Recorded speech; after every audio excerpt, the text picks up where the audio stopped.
Welcome in, everybody, to the BVarsity Live Scoreboard show. I'm Zach Ewing. That's Trevor Horn and Josh Bennett over there.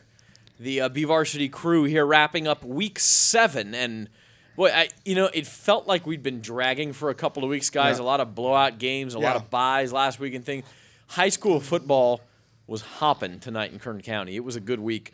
We had upsets. We had comebacks. We had failed comebacks. We had overtime. We had heart-stopping action all over the county. We had 3 SWIL games decided by a combined 12 points.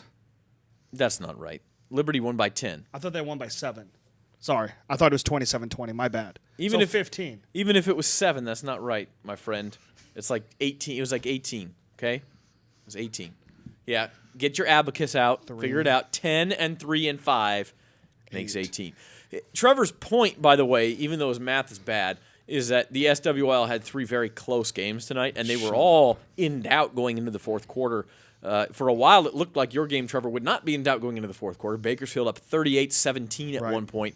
Garces storming back, getting within a field goal at 45-42, and then they had the ball as deep as the BHS 21 in the closing minutes. 18 in the closing minutes. Yeah, Isaiah Martin got it down to the 18, and then on the very next play, he cuts to the right, and Gage Turner comes around from the left, punches it right out, just right out of there, falls onto the ground, and there's Taj Wright, who had 2 touchdowns, actually fumbled a kickoff return that allowed Garces to get within, 10 at that point after Isaiah Martin scored. I don't know, that was within 3, but then he makes up for it. Dude, it's late, yeah. Yeah, no, I hate the point is, and you hate to harp on a fumble. It's a mistake. Isaiah Martin did a lot of good things. The fumble could fundamentally change the SWL. That fumble's in there, Chris, by the way, if you want to. And we do have video of the fumble that decided this game. And what it means is that Bakersfield at 1-0 has one of its toughest games behind it now in the SWIL. Garces at 0-1 is going to have to make up textbook. That game. I'm watching the play right now on our Twitter account, and it's textbook. And it's apparently textbook. Mr. Bennett. Yep. You've been in some big games. Yeah, I have. When something like this happens that decides a game, it's just a simple mistake. How do you rebound from something like that? You just got to learn from it. You got to make sure it doesn't happen again, first of all, and you just got to look past it and look for the next game because it's still a marathon, not a sprint. And yeah, it's a loss, but you got to just keep moving forward. And obviously both of these teams have faced adversity in the past couple of weeks, both losing their starting quarterbacks for the season. Garces losing tonight in a heartbreaking fashion after a big comeback. But they're a Division II team. I mean, look, they went toe-to-toe with a team that's expecting to contend for a Division I title. That's really good news for Garces, Trevor. BHS has now lost 2 quarterbacks. Yeah, Caden Ochoa goes now, out. Yep. Guys, listen, this was one of the most blatant, worst no calls I've ever seen. Caden Ochoa, man, I hope you're okay. You did not look good when you came back up, but his head bounced off the ground, and there was no call whatsoever. Well, let's describe the play here. What should the call have been? So it should have been a helmet-to-helmet because what happened was Ochoa got spun around, and as he was being brought to the ground, another Garces defender came over and just went helmet-to-helmet on him and just face mask to face mask. And Ochoa, who was being pulled down at the time, just went straight back, and the back of his head just bounced off the ground. And the thing was, and everybody could hear the sound.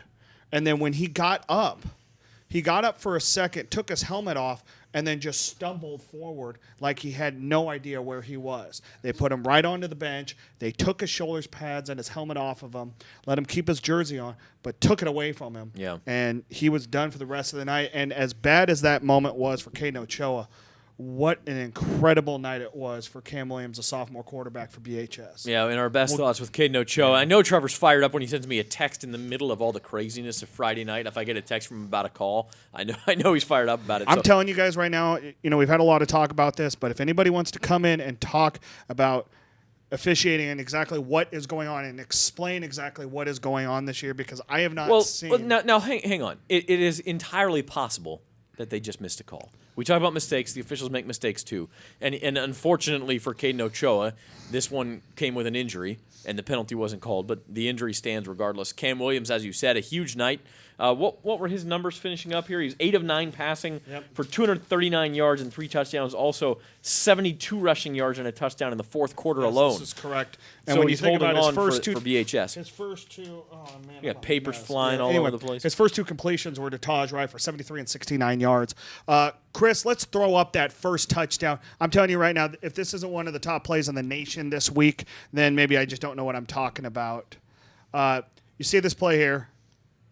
So Williams drops back, one-handed behind his back, keeps his composure, gets by the defender. Stiff arm, and then races to the house.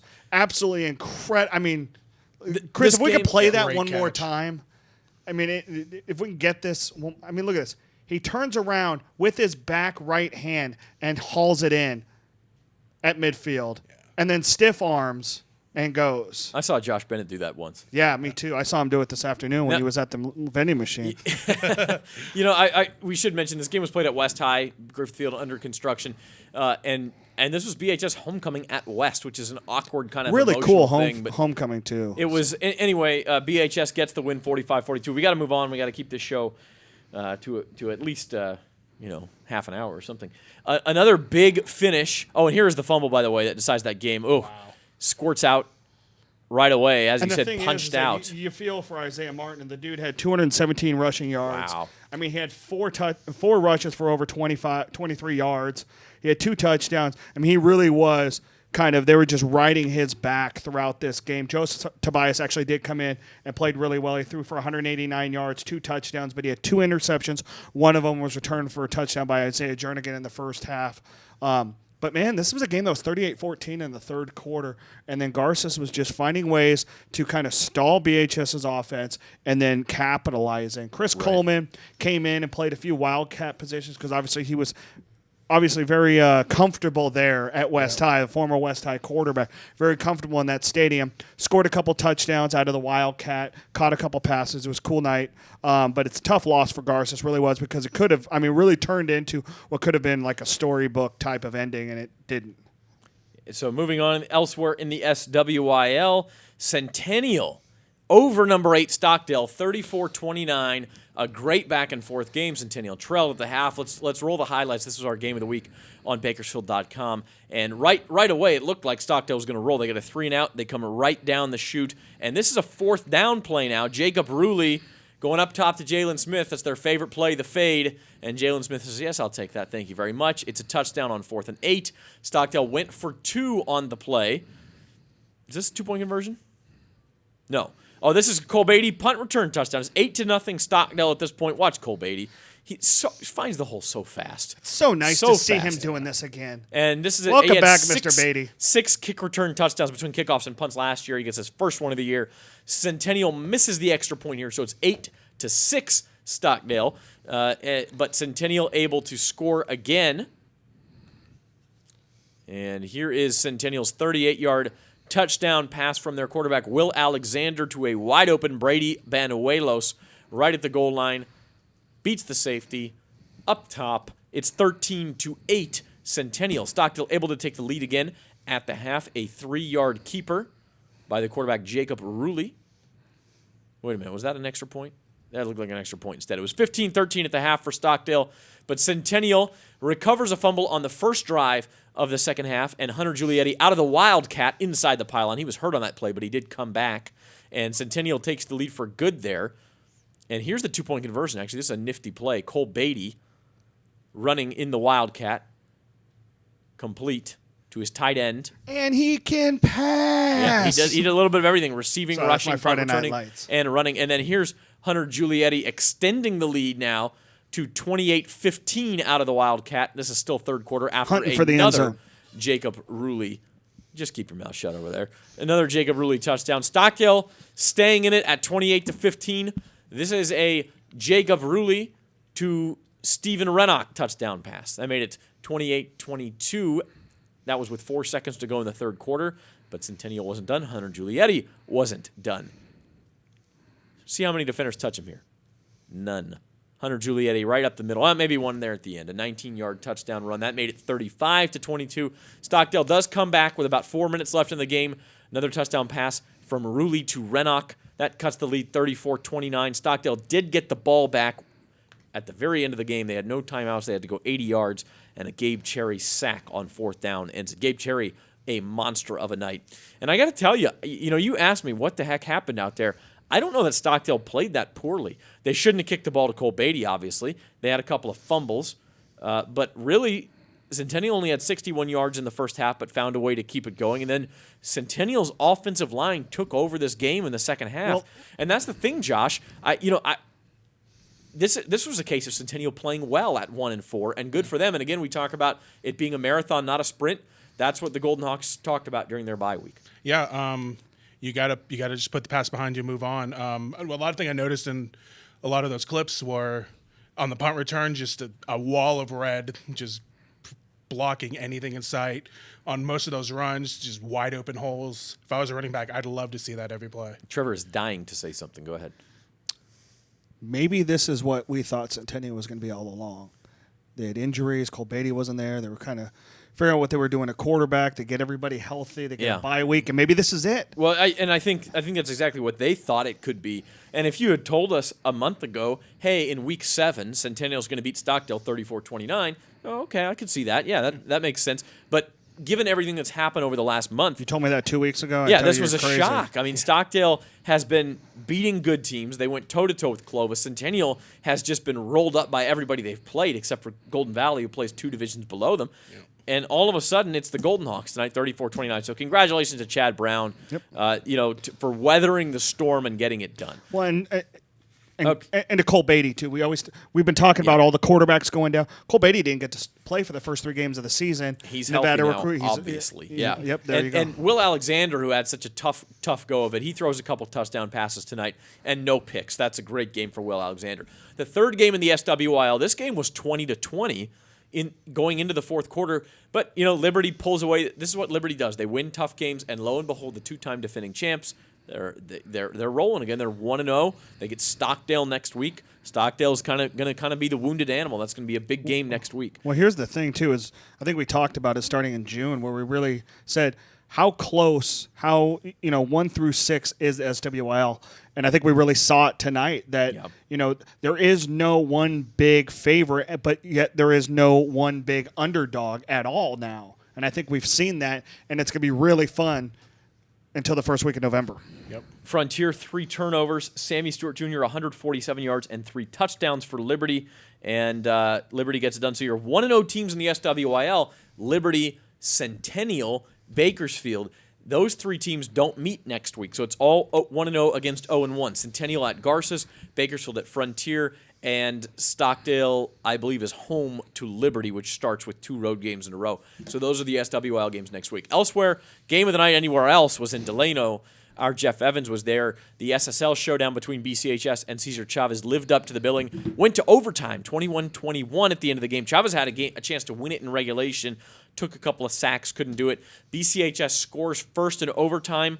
They miss the extra point, and then Chavez gets inside the 5-yard line, but Dion Perkins tackled for a 3-yard loss at that point, and then 2 incomplete passes, and BCHS hangs on to win 27-21, and the Eagles rolling now in just a huge game. And Josh, hard to see anybody stopping BCHS at this point in the SSL. Still got to play Taft, but we'll get to Taft. I saw Chavez as probably their biggest test of the conference, and they won it. So came up with the big plays at the end. Obviously, a very evenly matched game. We each picked this game 1 point one way or the other, Trevor, and it went to overtime. So that was the way it should have been, and that's the way it was. BCHS hanging on in OT. Eagles D came up big. Yeah. Speaking of D's coming up big, boy, oh boy, Independence held Tehachapi to negative yardage in the first half. What did you say, Josh? Tehachapi? Negative 4 net yards after the first half, 0 yards after the third quarter. And Tehachapi gets a late touchdown, but at this point the game's over. Independence 32-8. Great for Independence. They're 2-4. They're rolling. Could Independence, after a 1-4 start, be a factor in the SYL? Obviously, it's going to come down to the game against Ridgeview and East High. But Tehachapi, Now at 1-5, they got to deal with undefeated East High next week. Could anybody have ever imagined, Trevor, that Tehachapi would be 1-5 and we'd be talking about them as underdogs to East High? No, of course not. When you looked at everything that they had coming back, you looked at a Tehachapi team that and a schedule that maybe was a little bit favorable for them, but it turned out, Pericoli turned out to be a really good team. BCHS obviously is a very good team. Garces is a very good team, but only the win over North, and this is not the way that this banner, this celebratory year for Denman was supposed to go. No. And that celebration might be delayed till next year. And Steve Denman, at your age, when you've been doing it as long as you can, every year is a touch and go process. He's told us that before. So if the milestone truly doesn't mean anything to him, could I say maybe he never gets it? Maybe I should say that in a whisper. I mean, if he decides this is it and they don't get to 5, and again, he says it doesn't matter to him. It matters to other people, so we'll see what happens. You look at a guy like Bob Lattiser up at De La Salle. He finished it, and obviously he finished his career with a state title, but he finished at 399 wins. Yeah, so for some of these guys, what matters is their relationship with the kids. Yeah, obviously, they want to win. They want to have success. But 300 wins, that's just another number. If you finish with 297, is anybody going to tarnish your career because of that? No. So we'll see what Steve Denman decides to do. It doesn't look like he's getting to 300 this year.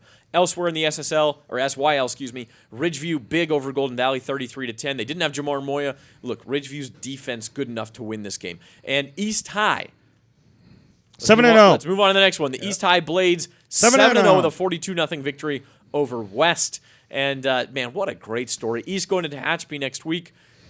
Could East High win the SYL? Should I say that in a whisper? East is a favorite. They're going to have to deal with Ridgeview. Yeah. East is a favorite tomorrow to go, or next week to go 8-0, and then who knows after that. But why not?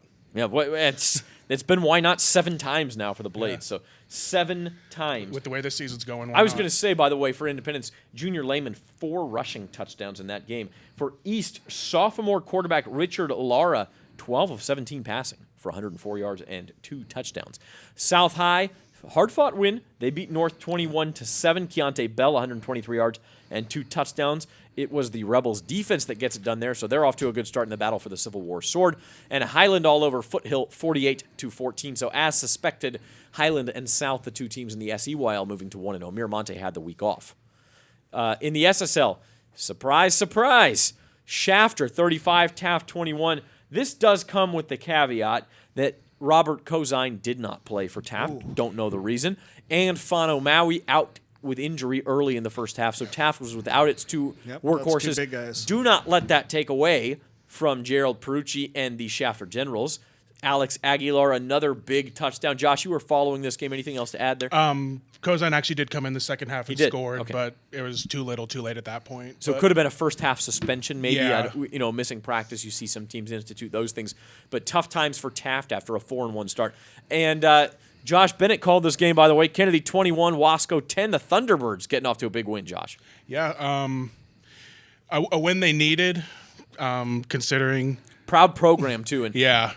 Wasco, a couple of tough losses, 0-2 now in the SSL, 4-2 overall. That's actually that's a major win for Kennedy when you think about needing 2 or 3 wins in league before they get into the playoffs. Getting a win over Wasco really does set them up for that. Because and tonight's results tell us after BCHS and Chavez, who staged that battle up in Delano tonight, the SSL is just anybody's ball game. And guess what, Shafter.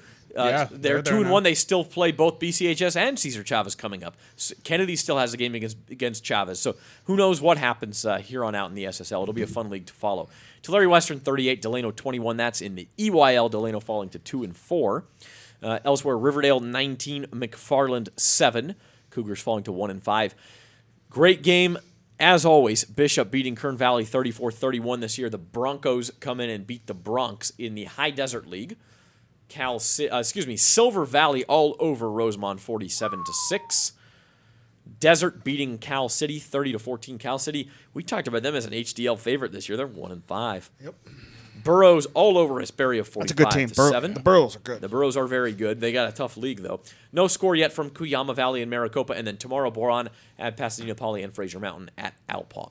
Mojave won. This was yesterday. Mojave. Actually, it was today. It was this afternoon. It was an afternoon game this afternoon. Mojave winning 60-6 over a Nemo Robinson. I still haven't changed that. And getting to 5-0. Trevor's hesitant. I think we should just end the show right there. Trevor finally admitted it. All right, final thoughts. Josh Bennett. Final thoughts. We still don't know who the dominant team is in the city. It's very, very even. A lot of parity going on. Honestly, there's a lot of teams that could win. A lot of teams that could just go on streaks or fall or whatever. But it's very even right now with a lot of teams. Yeah, and I think no result proving that more than Centennial beating Stockdale tonight, 34-29, the one that really nobody saw coming. Trevor? We may have the next big thing in Bakersfield and Cam Williams. What I saw out of him tonight, he was poised, and it wasn't just the touchdown passes and the runs. It was the eluding the defense and picking up 4 or 5 yards when, normally a sophomore gets dropped for 10. What I saw out of him in the opener and what I see out of him now is two totally different guys. And then I talked to him afterwards. He doesn't talk like a 16-year-old man. We've had him in the studio, and he does he's not. Special. Yeah, he's special. He's a good kid, and he's going to lead BHS to some good things in the next couple of years, and maybe even this year. Now, they had to hold on to beat Garces. Here's my final thought. Bakersfield Christian, such great offense. We know they have the high-flying passing game. Braden Wingle, Jeremiah Foster, they're going to throw it up. Foster's going to go get it. They're going to put up a bunch of points, especially against overmatched competition. They won it with defense tonight. Let's not forget that. A goal line stand in overtime. First of all, they had to stop Chavez at the end of regulation. Then a goal line stand in overtime to win it 27-21. Is this a perfect team? No. But is this a Division III title contender? Absolutely. Mm-hmm. And right now, if I had to point to one team being a favorite in D3, it just might be Bakersfield Christian, Darren Carr's team. They looked very good, very impressive going up to Delano and coming up with a win tonight. And Garces, by the way, Sanger loses to Bullard tonight. No shame in that. That's another Division I team, 21-19. Garces loses a close game. I see Sanger playing Garces for the D2 title. And that team like Redwood, they're undefeated. Ridgeview may get back in it. Division II is going to be fun, but right now Sanger and Garces are the teams. Let's go over a few of the other big games let's go from up section score north. before we go. Clovis 35, number 1 Clovis 35-0 over Clovis East. No real surprise there. Clovis West, number 4, defeating number 11 Clovis North 24-12. Number 2 Central 37-21 over number 5 Buchanan. Got pushed finally a little bit. Yeah, finally got pushed. It was 30-21, I think, at one point in that game.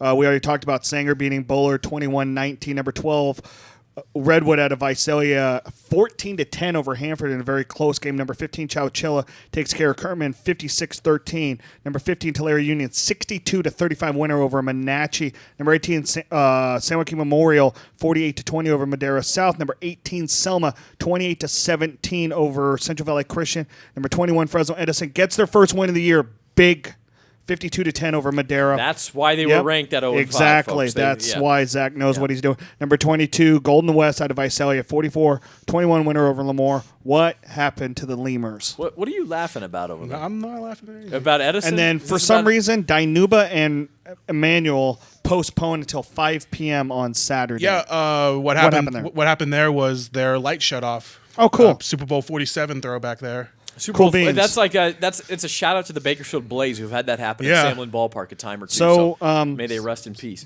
No upsets up north, other than maybe Sanger beating Bullard or Bullard beating Sanger, right? Oh, we have Sanger beating Bullard here. Oh, you know what? You're right. I apologize. It was 21-19. Yeah. So other than Sanger that's kind of a Bullard. coin toss. Led the game That's late. kind of a coin toss, but other outside of the county, no upsets. And by the way, Sanger now they're going to go 10-0 unless Edison can surprise them. They're going to go 10-0 and they will be the number 1 seed in Division II. So if Garces does make it to the final, it's going to be in Sanger. Yeah. Redwood also undefeated, by the way, in Division II. So tough road to go for Garces, especially without Connor Bruce, but impressive tonight even in defeat. We got to go, everybody. That's Josh Bennett. Yep. Trevor Horn. Chris McCullough's out there staying late for us. We appreciate it. Hey, hi, John Hornberg. He's out there, too. He designed our front page tomorrow. Hornberg. Dodgers won. Giants lost. Sorry, Go Giants. Bella Vista. And BHS on your cover. Pick it up, California tomorrow. Mike Griffith, everybody. He's got cookies. We got to go. He's Josh. I gotta eat cookies. That's Trevor. Bye. I'm Zach. Go away. We'll see you next week. Love you guys. Happy Bye. birthday, Moms. To his 52 tomorrow.